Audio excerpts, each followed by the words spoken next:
Здравствуйте! Вы смотрите канал Декорация. В преддверии Пасхи хочу поделиться с вами некоторыми идеями декоративных пасхальных яиц.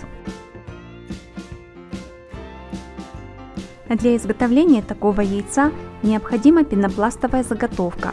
У меня она высотой 7 см, фигурный дырокол, диаметр цветочка 1,5 см и такие декоративные булавочки длиной 23 мм. Я буду использовать бумагу Мольбери или тутовую бумагу ручной работы. Можно также использовать тканевые, фетровые, бумажные цветочки или цветы из фоамирана.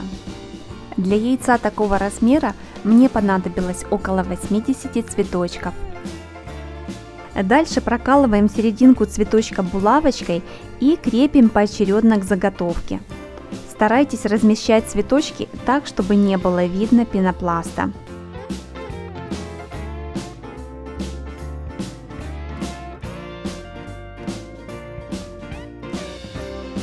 Когда яйцо готово, сделаем для него небольшую корзиночку.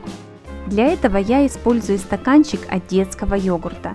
Я снимаю картонную этикетку и делаю по образцу заготовку для корзинки из скрап-бумаги, а также вырезаю вот такую ручку длиной около 25 сантиметров.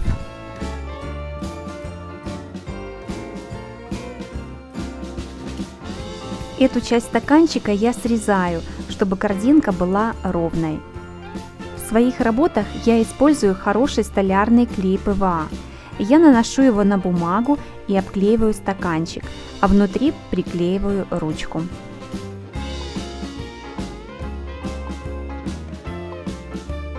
Дальше задекорируйте корзинку по вашему желанию и возможности.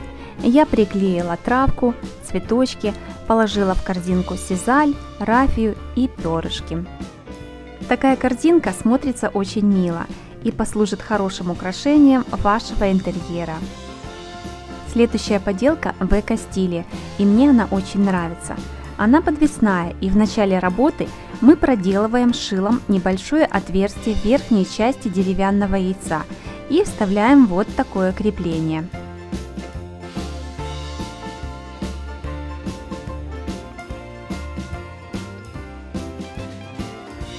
В работе понадобится столярный клей ПВА и около 6-8 метров джутового шнура, в зависимости от его толщины.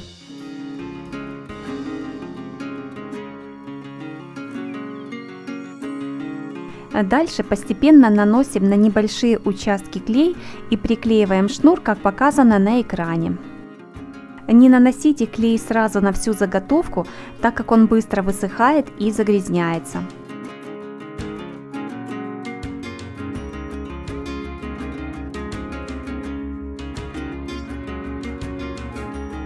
Для декора я буду использовать бумажные цветочки, хлопковое кружево, деревянную бусину и небольшое металлическое украшение.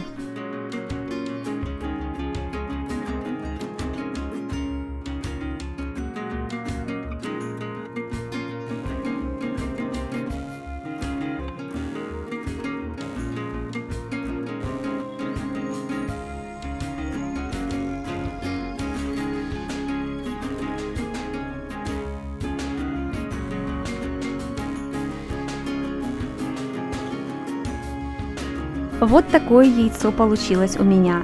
Советую вам экспериментировать и использовать различный декор в ваших работах.